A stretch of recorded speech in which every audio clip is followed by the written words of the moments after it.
Frank's going to take over. Okay, good afternoon, and welcome to the Strategic Planning Committee Part A. We have a lot of going on the next couple of days, and we have divided the committee into two parts. And hopefully we'll see the same people here for Part A come back for Part B. Do I have a commitment on that for Part A, folks? No, but it is good to see the amount of attendance here today, and we are dealing with some very, very interesting issues going forward. So the first thing we need to do is, Mike, you want to call the roll? Certainly. The Vice Chair is Mr. Rood. Here. Mr. Colson? Here.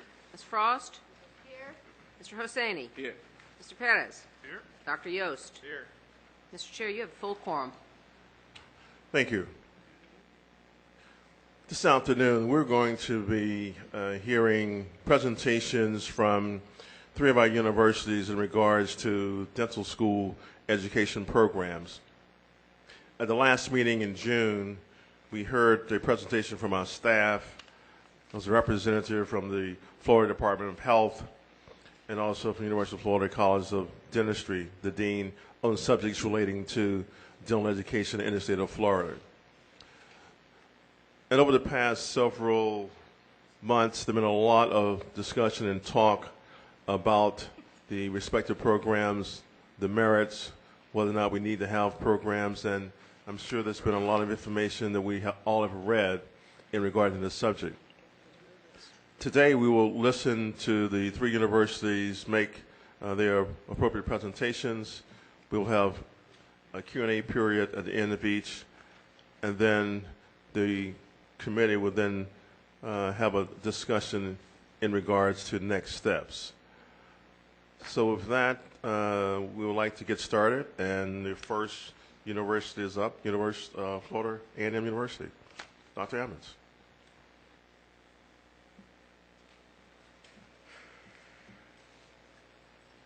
Thank you, Chairman Martin. To members of the Strategic Planning Committee, members of the board, first of all, I want to thank this board for this opportunity to present the proposal from Florida A&M University to establish a much-needed Doctor of Dental Medicine degree program.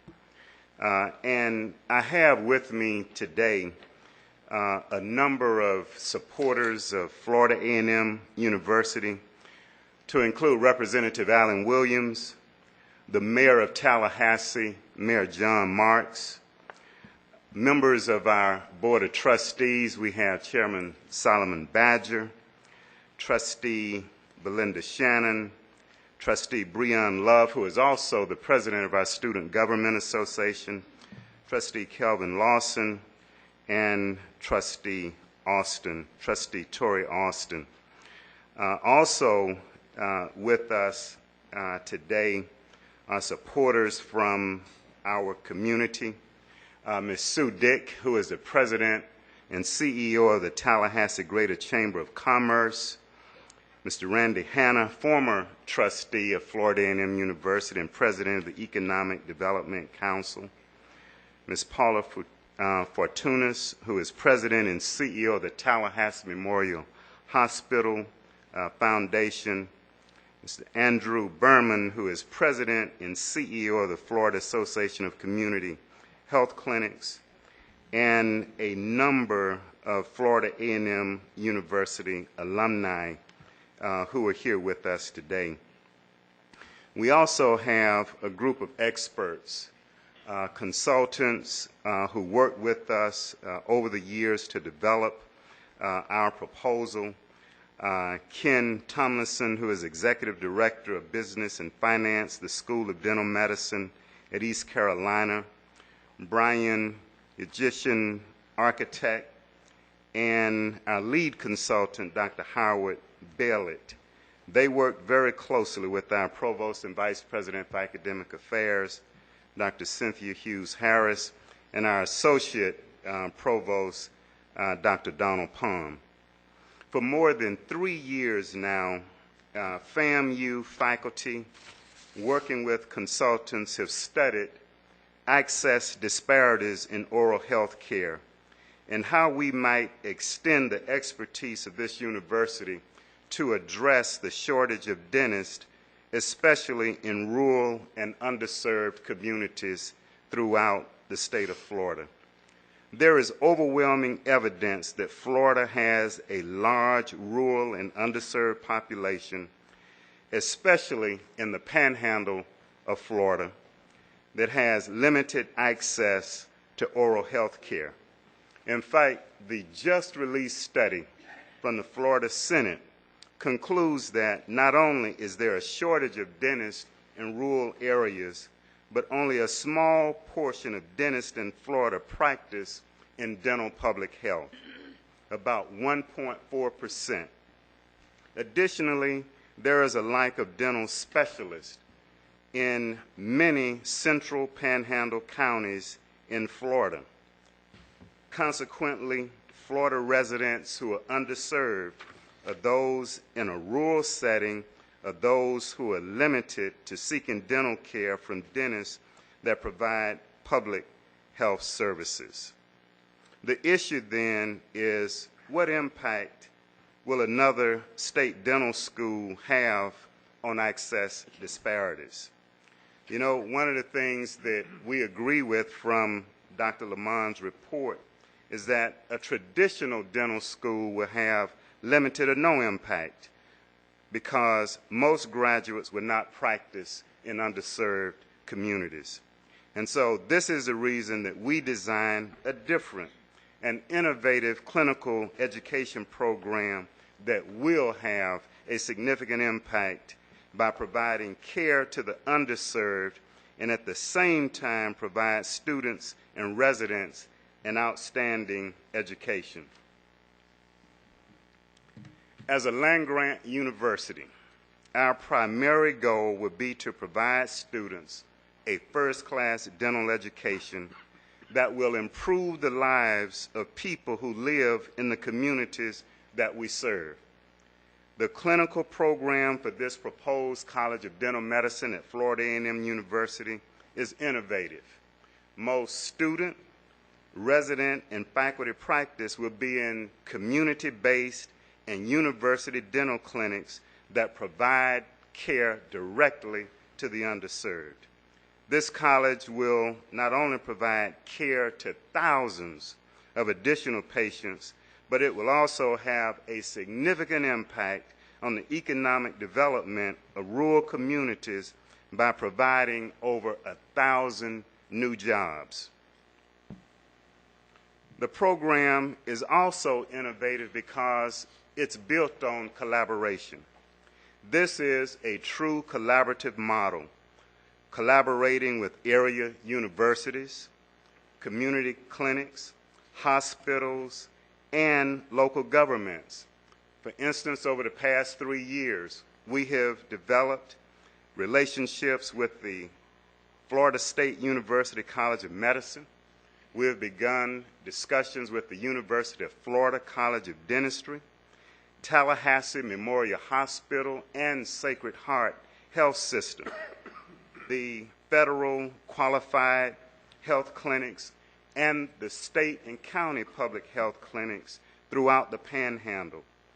In addition, the city of Tallahassee and the county of Leon have all accepted this concept and are in full support of the development of this College of Dental Medicine. And through these relationships that have been developed now over the past 3 years, we will build on existing academic and clinical capacity as a way to strengthen the College of Dental Medicine and partner programs and to use resources more efficiently. In fact, the goodwill and the excitement that have been generated through this planning process are just tremendous. It also goes without saying that the proposed school will have more diverse students, residents, and faculty than most other dental schools. And diversity goes beyond race and ethnic origin and includes diversity in family income, diversity in rural upbringing, as well as other factors. And this is because to address access issues, the diversity of the dental workforce has to reflect the diversity of the population. So therefore, our recruitment strategy will focus squarely on these rural and underserved areas throughout the Panhandle and the state of Florida. Finally, this innovative clinical model will require much less state operational subsidy than traditional dental schools. So why Florida A&M University? There are many reasons why Florida A&M University should be considered for the next public dental school in the state of Florida.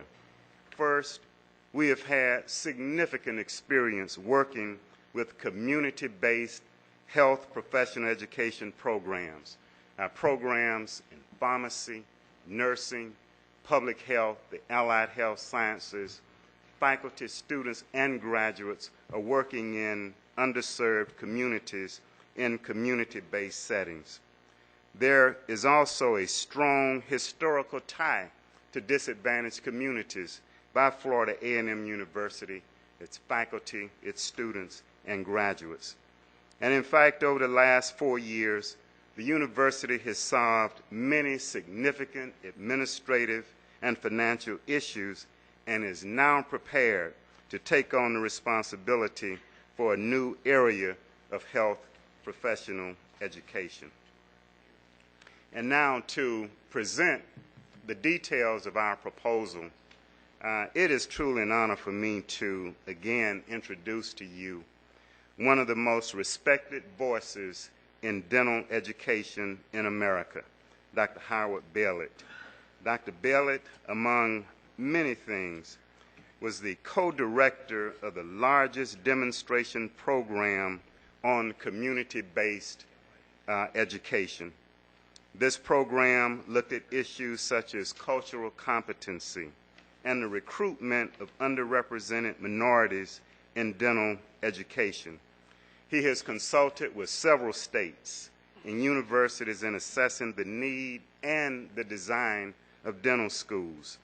He is Professor Emeritus in the Department of Community Medicine and Healthcare, School of Medicine at the University of Connecticut.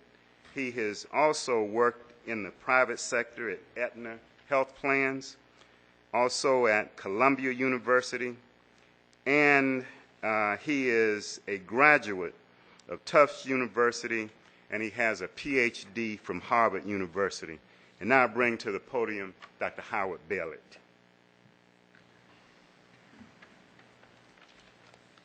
Well, thank you very much, James, and it's my privilege and honor to be here and make this presentation. Let me start off by expressing my sympathy to the board members who have had to go through several hundred pages of dental school proposals for a 2-hour session. That is a lot of work, and so what I'm going to try to do in the next 20 minutes is to highlight the major features of the proposal from Florida A&M. So my presentation is divided up into two fundamental parts. The first part, I'm going to try to define what the fundamental problem is that we're trying to address and why our strategy for addressing that problem makes sense. And then the second part, I'm going to talk about the various features of our dental education program that we're proposing. And at the end of my presentation, the President Amwich is going to have a few concluding remarks. So let's start off with access barriers. And we fully agree with the paper that came out of the Board of Governors that there's adequate dentists in this state to meet the needs of middle class and upper income people in the state. The problem is the population under 250% of the federal poverty level. That's about a third of the Florida population that has serious access problems. And to demonstrate that, this slide shows you on a national basis for people under 200% of the federal poverty level and those above 400%, the differences in the percent who see a dentist once a year. There are more disparities in access to dental care than any other medical service. So the problems of dentistry compared to other areas is much greater. And if you can look at the data from the Panhandle, it's even more dramatic in the Panhandle than it is nationally. Less than 10% of the people below that 200% level get access to dental care annually. The problem of access is also related to diversity of the workforce. And this slide shows you that within the state of Florida, something like 4% of the dentists are African Americans, whereas African Americans represent 16% of the population. And as President Ammon says, there's broad agreement by many national commissions that if you want to address the access problem, the diversity of the dental workforce has to be similar to the population that it's being treated. Everybody for personal services like to go to people that they're comfortable with. And the other thing I would point out to you is that people from disadvantaged backgrounds are much more sensitive to the needs of the underserved. Something like 40% of African American dentists in this state are seeing Medicaid patients, which is much higher than other ethnic groups. So you are generally familiar with these issues. I haven't told you anything new. But you need to understand what are the major strategies used by society to address this problem. Clearly, this problem is not unique to the state of Florida. Well, there are two strategies that states have used. One is to provide purchasing power through the Medicaid system. And the problem is here in the state of Florida, the Medicaid program has certain limitations.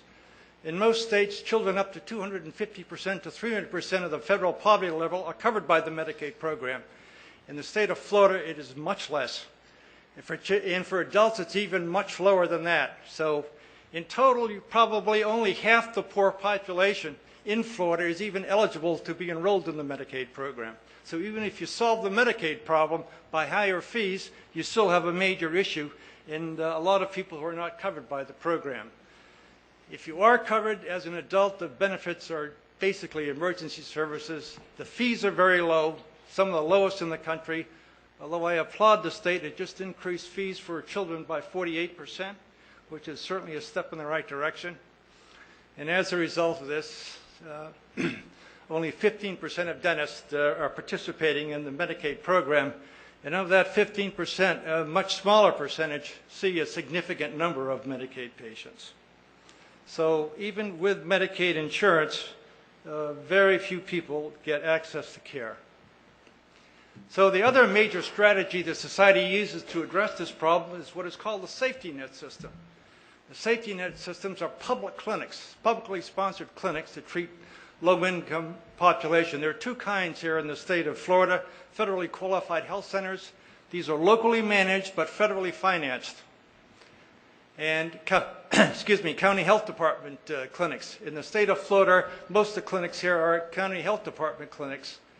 And they receive additional Medicaid and federal funding because they can't afford to provide care to Medicaid or indigent patients any more than private dentists can. And so they get these supplemental funds in order to provide care to the poor. Now, after saying they get supplemental funds, you should keep some perspective about this. The reimbursement rate for FQHCs in rural areas of the Panhandle is a little bit more than half of what FQHCs in California are getting. So they are getting higher fees, but it's still a problem. So there are about 35 community clinics in the Panhandle. 5 of those are FQHCs. And our best estimate is they're treating someplace between 50 to 60,000 people a year. But that's about 12% of the poor. So we have the system set up here to treat the poor, but it's a very, very small system. And so that's the situation when it comes to what the problem is and the societal strategies for dealing with the problem. Now let me change subjects here and talk about dental education models, because this whole field is undergoing major changes that you should be aware of. So what this shows you here is the University of Maryland Dental School. It was built about 6-7 years ago at the cost of $130 million, and the architect who worked with us on our plan also designed and built this facility. And this is the traditional school. It's a large central facility, and the dental school owns and runs the dental clinic. But they run them as they are essentially focused on education. Their primary goal is education, not the efficient delivery of care. And so the way these clinics work is that there's a faculty member who will supervise 6 or 7 students, and the faculty members do not practice as they supervise students. So that's the traditional model. The limitations of this model is that the students treat very few patients. They'll see maybe 1 or 2 patients in the morning and 1 or 2 patients in the afternoon. Secondly, they require huge subsidies because of the fact that the students are so slow, and they they see so few patients, they provide so few services, and the dental school has to keep the fees very low to attract patients that they require huge subsidies. This was okay when there were large state subsidies for their budget, but what's happened since the last 20 years is a major decline in state subsidies for dental education. And so they used to be paying for 60% of the dental school budget. Now they're paying for 15 to 20%. And as a result of that, dental schools, in order to make up that loss, have increased tuition to absolutely astronomical levels. That system worked well as long as dentist incomes were increasing at a rapid pace. That strategy is not going to work when those incomes slows down. The second problem, another problem with this strategy is it offers limited clinical experience for students because they see so few patients. And finally, it provides minimal care to the poor. Why? Because it's only the students who are treating the poor. And the faculty and residents are mainly treating full-pay patients. All right, here's another model, and the model that we're going to propose, and that's a community model. And the senior students and residents take most of their training in community clinics and practices in hospitals, and these are set up as real delivery systems. Their primary goal is efficient patient care. And you feed the educational program into the efficient system, and this is a real delivery system. And importantly, faculty practice as they teach. But instead of supervising 7 or 8 students, they supervise 1 student. And so actually the interface between the student and the faculty member is actually greater in this model than in the traditional model. And what are the advantages? Much more clinical experience. Students in this system will see 7 to 10 patients a day. They'll work with accomplished and experienced dental assistants and hygienists and other support staff. This is a real delivery system. And it's much less expensive because faculty are picking up a large, substantial portion of their income from the patient care that these clinics are producing. And it has a large impact on the underserved because faculty, students, and residents are all delivering care to low-income patients efficiently in these kinds of facilities. Now, unlike medicine, what you should understand here is that dentistry is unique in that only dentistry has the traditional model of clinical education. All the other health professions use the community model. So pharmacy schools don't own pharmacies. They send their students to pharmacies and hospitals and in the community to learn the clinical aspects of pharmacy. Same thing with medical students. And they send them to real delivery systems. And in large part, the delivery system picks up the cost of the clinical education of those students and residents rather than the dental school. And the reason that the dental school started with this model of education is because they had no choice. 95% of dental care in this country was provided in small solo practices or small group practices, and you couldn't send students there. Hospitals didn't have dental clinics. There were no community dental clinics to speak of. And so they had to build their own system. And what's changed in the last 20 years, 30 years, is that all of a sudden, since the 1970s, this safety net system has started to develop.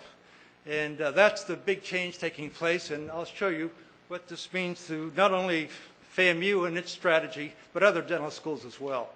I would also point out to you that you can't have students in the community just in the community, because these community clinics are set up basically to treat low-income people, and they don't provide certain more advanced, expensive services to these patients. So you need to run your own clinic as well in order to provide some of these advanced services. And here's an example of the kinds of services that FQHCs and these community clinics don't provide. So here we have schools, some of the leading dental schools in the country, who are right now spending between 50 to 100 days for senior students in the community, providing care under the model that I just talked about. And I've been involved with most of these schools in developing this model. And the poster child here is the University of Illinois, Chicago. When I started this big demonstration project, they had absolutely 0 days in the community, and now they'll be up to 100 days. So that's a huge change in a relatively short time. Okay, with this as background material, and it's key to understand that our model is different than other schools. Let's talk about what we're trying to do here. We certainly want to provide an outstanding education. We want to reduce access disparities, increase the diversity of students. We need to generate new knowledge. This is still a university, and while we're concerned about the community, we also have to meet the goals of a university. We're not going to compete with the University of Florida, which is one of the premier dental schools in the country, but we still have to have a focused and effective faculty research program here. And as the president pointed out to you, we have done this on a collaborative model. And we're not trying to reinvent the wheel. We want to build on existing resources in the community to make this program work. So we're talking about a diverse class of 70 students. And by diverse, it means it has to include all races, all income groups, all areas of background.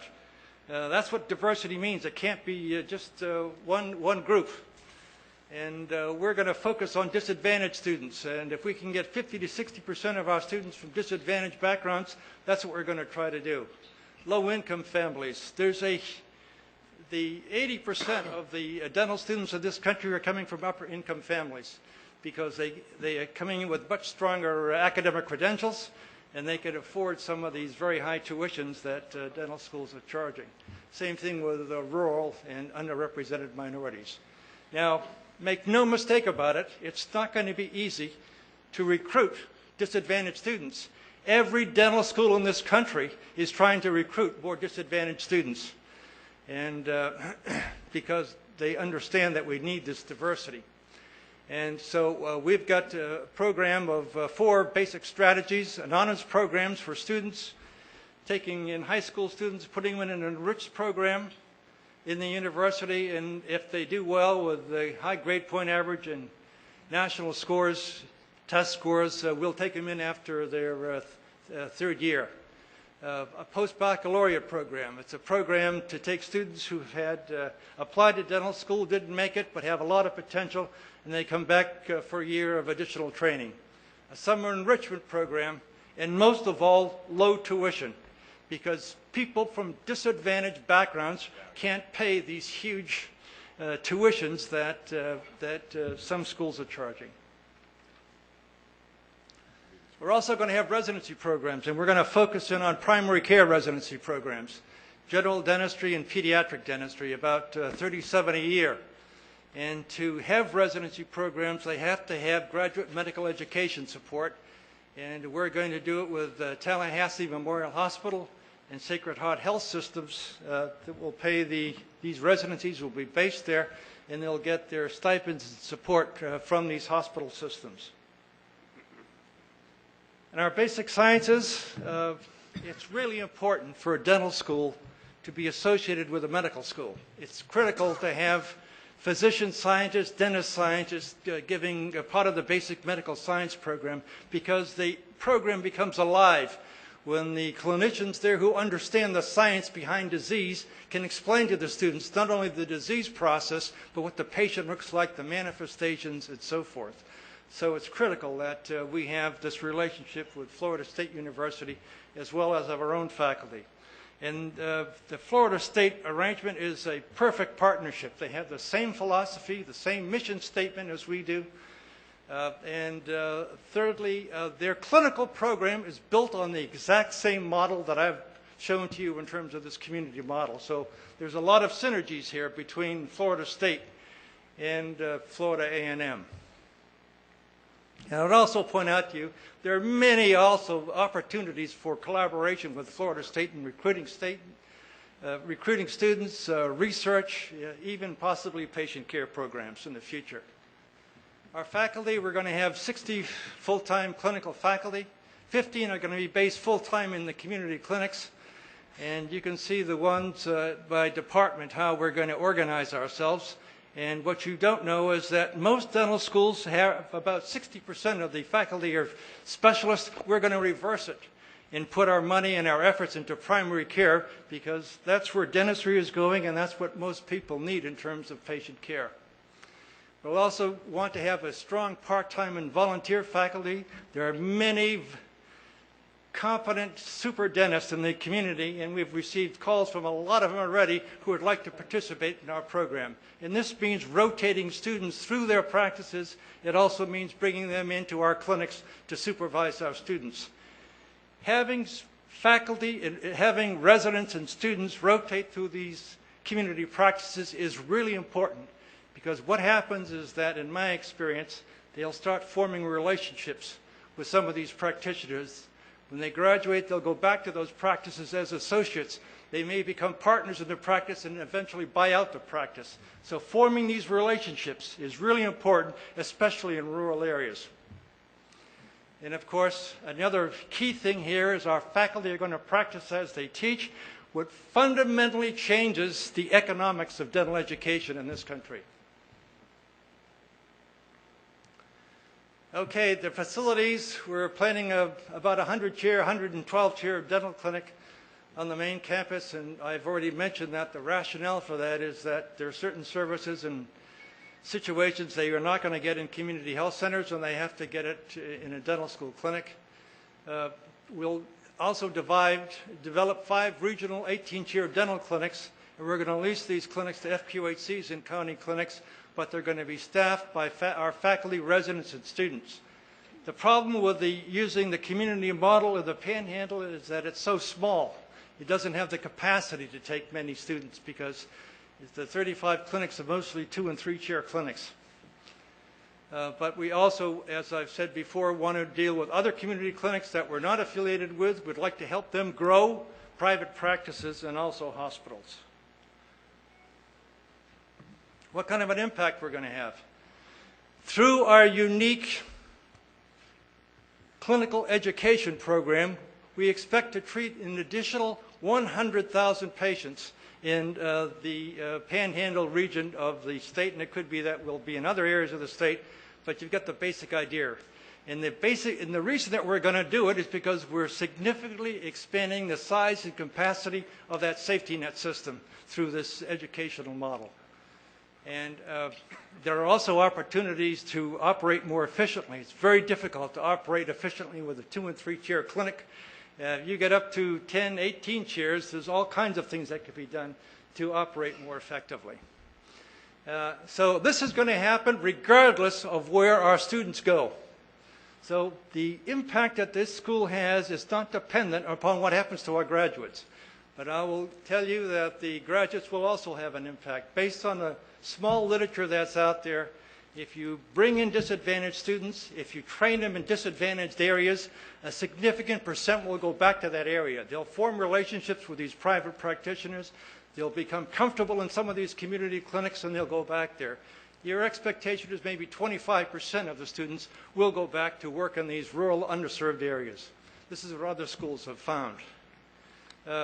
Secondly, some of our graduates who will not go back to underserved areas, but they'll accept low-income patients. And as I've already mentioned to you, the African-American dentists in this state are seeing 40% are seeing a significant number of Medicaid and other low-income patients. In addition to access, we're going to increase the diversity of the dental workforce.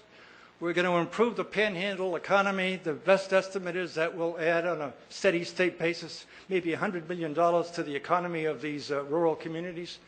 We're going to provide jobs, 1,000 or more jobs, and these are good jobs where people, once they're trained, can go on to other private sector positions.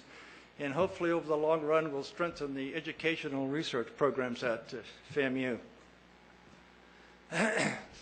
Let me say something about the capital budget. There's two types of capital we need. One is for the clinics. The clinics are going to cost maybe $3 to $4 million apiece. And we have already received many calls from counties throughout the state of Florida offering land, buildings, and help in raising the money if we were to locate our facilities in their areas because of the tremendous need that they're facing. Providing access to dental care, and of course they're also interested in the jobs and economic development. A good example of the situation is at the Bond Clinic, which is in Tallahassee. It's an existing building. They have 3 chairs, and they already have space to take another 15. So it's not going to cost anywhere near $3 to $4 million to build in that particular facility. And I would assume that we'll find many situations like that. We are not asking the state for any resources to build these community clinics. We'll raise that money ourselves. The second piece of this is the College of Dental Medicine building. And you can see over here that the construction cost of dental equipment. But since preparing this slide, we've had a very interesting offer from Tallahassee Memorial Hospital. They had donated land to us, but now they're saying, why don't you locate your dental school right on our medical campus? And we haven't had time to really investigate that, but just off the top of my head, that has a lot of very interesting features. They have a first-rate medical campus there, and they will help us raise the money for this facility. There are all kinds of potential for referrals and what have you, getting access to patients because you're on this medical campus. And there's a third piece of this too, which I find very attractive, is that Tallahassee Memorial Hospital has developed a medical management company. This medical management company manages its own clinics, but also manages clinics on a contractual basis for other community clinics that are out there. And they could go a long way in helping us develop the skills and capability of managing our operation. So there's a lot to be said for going back and working this out, and I think we need a couple of months to see whether the capital costs for the building are going to stay the same or be less based on this potential arrangement with Tallahassee Memorial Hospital. Before going on here, let me ask the President if he wants to, he's been involved in fundraising on this issue here. And James, do you want to say anything about that? Well, we have the Mayor of Tallahassee here, and we have worked with our local governments. We have asked them to make an investment in the College of Dental Medicine. We have resolutions from the City of Tallahassee, the County of Leon, to assist us in raising the funds to build that facility. And so through public and private fundraising, we're going to raise some of the money to get these facilities built. Mayor, where's the mayor? Oh, here he is. Mayor, you want to say something on that?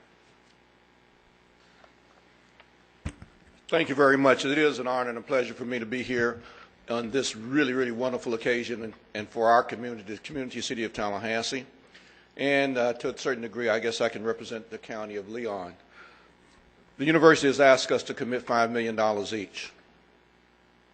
We have committed that we will do that either in direct funding or in-kind dollars. So that's $10 million that our community has committed to this effort from the city of Tallahassee, and I would imagine, I hope from the county. I'm going to try and speak for them. Sometimes that's a dangerous thing to do. But I feel very comfortable that we will be able to assist in this effort. We've truly believed that this will enhance our community in many, many ways, not only economically, but the fact that we have a university with a medical school, a pharmaceutical school, we have nursing schools, we have allied health schools there, and we have a school of engineering, we have a school of law in Tallahassee. It's going to really put our community in a situation where we can provide all kinds of educational opportunities for the people of the state of Florida. And this model that has been presented to you today, when I saw it, when I understood it, it is not the traditional model of dental schools. It's going to really be a model where we can get out and help the underserved and disadvantaged individuals in our community. And for that reason, I really, truly think it is something that we should do. This model is the model of the future. So I want to thank you. We need your help. We want to do this, and we will do it in the city of Tallahassee. Thank you very much. Thank you, Mr. Mayor. They move on to the operating budget. This is a steady state budget. In about 5 or 6 years, our budget is going to run around $46 million a year, but over half of those funds are going to come from patient care. In the traditional dental school, it's much less comes from patient care than in this model. The other sources of revenue are the graduate education, graduate medical education support that comes from the federal government through the hospitals to our residents, tuition and fees. Our tuition, we modeled it economically at $27,000, which is probably a little below average for state universities. But what we want to do and what we've proposed over here is to take 40% of that money from tuition and put it into loans and scholarships to students. If you're going to recruit disadvantaged students, you're going to make it affordable to them. So we think that our tuition will be very competitive under this model. And the state appropriations we're asking for is about $10.3 million. And the cost per student in terms of state appropriations is around $37,000 per student. So let me end up over here by saying we have significant strengths in what we've proposed over here. One is the dental education model. That model will provide a superb first-class education to the students. It will address some of the access disparities. We're trying to do this to the extent possible on the basis of collaboration. And I didn't mention the wonderful conversations we've had with the University of Florida and Dean Terry Dillon, who's sitting behind me over here. She has been so gracious and forthcoming and open. And we've talked about all kinds of opportunities for basing part of our program at the University of Florida. I can't go into it now, and it requires some sort of commitment to move ahead because it gets into operational planning at a much more detailed level than we can get into at this level of planning. And will certainly have an impact on diversity and an impact on the rural economy. So those are the basic features of what we're proposing over here. And to end up, let me turn this back to President Ammons.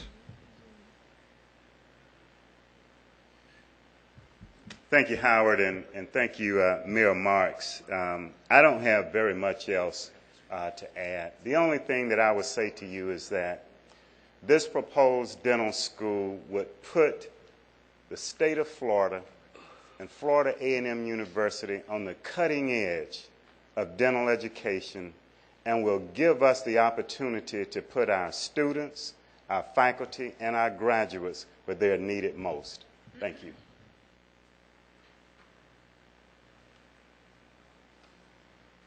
Thank you, President Ammons, for your presentation. Do you have any other public officials? I think Representative Williams, is he still here? Representative Allen Williams. Would like to come and say just a few words, relatively short. I know it's hard for politicians up there. Well, unfortunately, I'm a public servant, so they speak even shorter. Chairman Martin, good afternoon. I'm a state representative to those I don't know. Also, I'm proud to serve one of your cheerleaders and advocates, as Chancellor Brogan will tell you, on the Higher Ed Appropriations Committee in the Florida House of Representatives. So, as I say that, please, no tomatoes or anything else. I'm on the team. First, I'd like to thank Chancellor Brogan and other distinguished members, as well as our distinguished president, Dr. Emmons, for allowing me to speak here today in support of a true investment at Florida A&M University, and that's the proposal for the College of Dental Medicine at Florida's only historically black university. I was honored to support this legislation back in 2010 with my former colleague, Senator Alfred Lawson, in an effort to create the dental school to expand dental education in the state of Florida. Theologian Leonard Sweet wrote that the future is not something we enter. The future is something we create. In acting, we must consider the ramification of those acts will have on generations to come. This proposal that you've been presented today will have a significant impact in improving the health of Floridians in years to come, especially those in rural and underserved communities. And Florida A&M is the perfect university for this College of Dentistry. The university has very successful in the programs as nursing and pharmacy, and today I, along with all the members of the Leon County delegation, a bipartisan effort, I may add, in these very tough bipartisan efforts that we have throughout the state, have all agreed and have all signed on to support this effort. From both of our senators, Senator Bill Montfort, Charlie Dean, in the House, myself, Marty Coley, our chair of our K-12 approach, Representative Michelle Raywinkle-Vasalinda, Representative Leonard Bembry as well. And we've all come to the conclusion that this is an investment that we all need in the state. And the investment in the right place to house that investment is at Florida A&M. And when addressing healthcare disparities, it is critical concern for the state. Currently, there are no dental education programs in the Panhandle. Most vulnerable, and children especially, are suffering from dental problems, largely in the rural areas. And these struggles are one of the reasons why the F that the Pew Center gave the state of Florida in 2010, because we did not do enough to meet our oral care needs. So members of the Board of Governors, as you look at these opportunities that come before you, I would strongly encourage you to not look at this as an expense on the balance sheet, but look at this as an investment that, as you've seen from our mayor and our county commission, they have signed on to support because they know that the impact that it will have for generations to come. And Dr. Emmons and his leadership team, I will tell you, have put in a number of hours to make sure that this model that you're being presented today is not one that is that just passes muster just for the day, but it's one that years and years to come, for generations to come, will be one that all of you today will be proud that you were part of, giving that opportunity to the college that sits on the highest of 7 hills in Tallahassee. And so with that, I'm going to be as brief as I can, Mr. Chairman, and do what I do at Thanksgiving, and that's sit down and unfortunately I'm not going to eat. But thank you very much, and thank you for having me today, and we'd love to have your support in this effort. Okay, thank you. Members of the committee, have any questions for Dr. Emmons or Governor Temple? Yeah, I have some questions about pages 34, 68, 69, and 70 in the write-up. I'm not sure who to ask that to. Is that you, Dr.? I don't have the proposal right in front of me. Why don't you ask the question? What I'm trying to do is figure out how much this is going to cost, and what's in these numbers and what isn't. Mm-hmm. I guess, maybe to make it simple, I guess it's the building is 57 million, maybe minus 10, right? Is that right? Maybe minus 10. Maybe minus 10, but we need to rethink that issue because of the proposal that we've had from Tallahassee Memorial Hospital. Okay, so it's 40, 50 million, 60 million, 40 to 60 million. It's in that vicinity, yes. Okay, and we just, we just had a meeting before this, but we don't have any money so for facilities. So that's one of the reasons I'm asking that question. The other one is in, so in addition to that, you've got a negative cash flow I guess this is a cash flow. I can't tell whether it's a cash flow or P&L on 68 and 60, or yeah, 68, 69, and 70. You're on page 68, John? Yeah.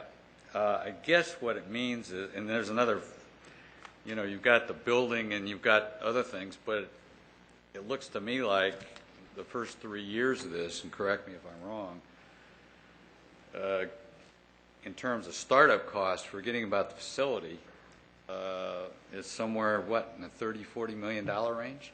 And then the annual operating cost is another $10 million a year in the future after 3 $10 years. million a year, that's our steady state budget from the state, and what you'll find that compared to other schools, that's substantially less.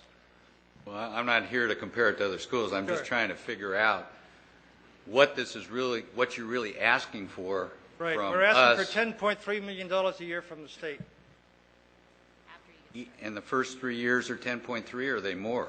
Don't you have some startup costs There's that are more startup than costs, that? but it's less than $10.3 million.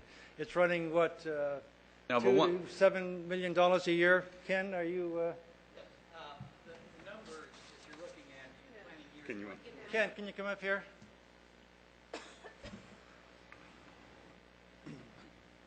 the planning numbers do include the cost of the facilities. Those are the 40 million included in the first 3 years for building the new building. Let me ask you another question here. When you have salaries and benefits, how much of the school's G&A, you know, administration, not the direct cost of this, is there any G&A in here from the administration? No. Okay. Thank you. Governor Duncan. Let me start by complimenting President Ammons. He and I have talked about this proposal a number of times over a couple of years, and without question, I know you're truly committed to trying to serve the Panhandle and meet a need. I guess I still have a couple questions, though. You know, looking budget issues and questions aside, when you're looking at getting the care to the Panhandle, would it still not be a more cost-effective solution to come up with some kind of loan forgiveness program where people serve in that community and they come from our existing programs, and then they could, you know, have their loan? Because again, as you pointed out, dentists are coming out with a tremendous amount of debt and burden. Would that not be a good way to try to get some immediate relief to this process? The federal government now has a loan relief program for students who have federal debt. If they practice in an underserved area, they can reduce that debt by, I think, Andy, about $20,000 to $30,000 a year for each year they spend in that area. So that program already exists. And the problem with that program, of course, is that after they've spent their 3 or 4 years there, oftentimes they move on. Sometimes they stay, but oftentimes they move on because they have more opportunities financially and otherwise in more affluent areas. But I guess help me again understand then, though, when our students graduate, they're still going to have their debt. I mean, why wouldn't they have the same draw to go somewhere else and practice where they can make more money? Well, because if they're coming from disadvantaged backgrounds and they were trained in those backgrounds, the empirical studies show that a significant percentage of them will go back to those backgrounds because they're comfortable there, they have a commitment to these problems, and it's because of who they are. It's for the same reason that 40% of black dentists in this state are seeing Medicaid patients at a financial loss. Why do they do it? Because they're friends, they're neighbors, they're relatives, the people they have a commitment to. Okay. May I have one more question? Also, I guess just the how comfortable are you that, and this will apply to the other programs as well, on finding dental faculty that are available? My understanding is that there's kind of a short supply of dental faculty, and how are you? The reason there's a supply problem of dental faculty is because they don't pay them any money. The schools are so destitute when it comes to their finances because of the traditional clinical model that they use, that it's very difficult for them to provide these faculty competitive salaries. So in the financial modeling we've done, we've paid pretty substantial salaries. We think we'll get faculty, but they have to produce half of their salary from patient care. That's coming from their work, not from state subsidies. And there's the difference. We can pay more competitive salaries as a result of that. The second thing is that most of our faculty will not have tenure. They'll not be on the tenure track.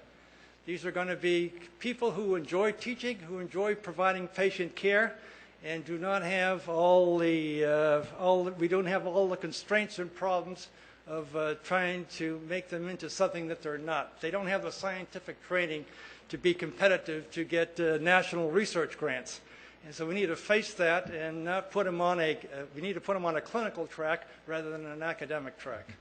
And I'm sorry, I know you touched on this in your presentation, but I'm still trying to understand the funding model for the clinical practice, because obviously we're going into some of the areas for your presentation that don't have a lot of money, and the federal money has not been very forthcoming on the dental care. So, I mean, when we're going to have to raise it from the people that we're trying to help, how? No, because for the Medicaid patients, and we have Andy Berman here, who's executive director of the community health centers in the state, and that includes both FQHCs and county health department clinics.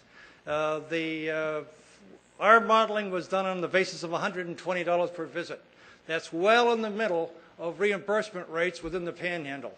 So the great majority of our patients will be covered under those programs, plus the fact that the federal FQHCs get something known as a 330 grant to provide money to people who are not Medicaid eligible and have no money to subsidize their carriage. So we're pretty confident that our economic model will work under these circumstances. Any other questions? Reverend Tripp. In some of the reading that I've done in the past, looking at the dental school part, I'm from the Panhandle. I have a ranch up there, and so I understand clearly the issues. And the question I have is, I haven't seen anything in your proposal that would really tell me that we're going to be able to place people in the Panhandle and that they're going to stay there. I don't see anything about forgiveness of the tuition debt or any kind of financing structure that would help them establish practices. That part bothers me. It all seems to be on the come, and I'll give you an experience I had with FSU and their medical school. When we were building a new hospital in Holmes County, Bonifay, Florida, I tried to get the medical school people to be interested in doing something with them, and we couldn't get anybody interested at all. So while they talk about the community model, my history has seen that, yes, they reach out to areas where there's money. They came down to South Florida, and they came to other areas. And so while that sounds good, and I notice that I don't hear, FSU saying that they're doing that. And the second part that just bothers me is that I don't hear enough about what the partnership really is. About, I was a trustee at FAU, and we had a partnership in a medical school with the University of Miami. And so I understand that those partnerships can work, but I also understand that there are a lot of difficulties in that. And I'm sure you as an expert probably have dealt with those partnerships. So I would like to hear a little bit from you about how you would overcome those kind of issues, why you think you've got a program that is really going to take the people to the Panhandle and have them stay there and establish themselves, and so I just don't hear that. That seems so those are all thoughtful, excellent questions, and let me try to answer them as briefly but clearly as I can. The first point I'm going to make is that regardless of where our students go, we're going to provide care to 100,000 additional people in the Panhandle and surrounding areas because of our clinical education program. It is not dependent upon what happens to our students. The second point that I'll make is that we don't expect all our students to go back to the Panhandle. That's not realistic, and you've pointed that out. but I am confident that we'll get 25 to 30% to go back, especially if they form relationships with private practitioners in that area, and especially if they're trained in these community clinics, they will go back and practice in these community clinics. A.T. Still University is... Could I interrupt you and just say one Sure. thing that bothers me on that? They're not there to form the partnerships with them. That's the issue, okay? It's wonderful if you bring them to South Florida, but they're not there. So they've got to go out and go to the clinic or open them up themselves. I mean, I believe that's the case. Maybe your studies show that to be different. Another thing that we're going to deal with is we're going to try to offer students opportunities, graduates opportunities to work part-time in our community clinics and part-time in private practice. I've seen this model work very, very well in other states. And so because they can't support them totally with a private practice, especially in the beginning, they spend 3 days a week in the community clinic, and then they switch over to 3 days a week in their private practice. And over time, you break down the barriers between the private practitioners and these community clinics into a more integrated whole. And did you want to say something on that issue? Because Ken is building the same model in rural North Carolina. Yeah, you asked about the forgiveness program. If you noticed in our proposal, we recommended that 40% of the tuition would go into financial aid for students. It would be a combination of scholarships and loans. The loan portion of it would allow for forgiveness of the loan if the student practiced in a rural area for a certain number of years. So two things there. One, because the cost, the tuition is on the lower side of what public schools are charging, the indebtedness for the student should be lower. And then secondly, with the loan forgiveness program, they have the opportunity to pay off that loan. So the demands of paying off their indebtedness are much lower than they would have been in the traditional school models right now. And sir, for the record, you want to introduce yourself so we know who you are? I'm Ken Tomlinson. I'm the financial consultant for this program. Let me address the other issue you raised here about partnerships. And I've worked with something like 30 schools that are sending students out forming partnerships with these community clinics. And most of the time, the partnerships work fine, but once in a while, they don't. And it's like a marriage. At some point, you have to pull the plug and end the partnership. And so it's inevitable that some of these partnerships are not going to work out.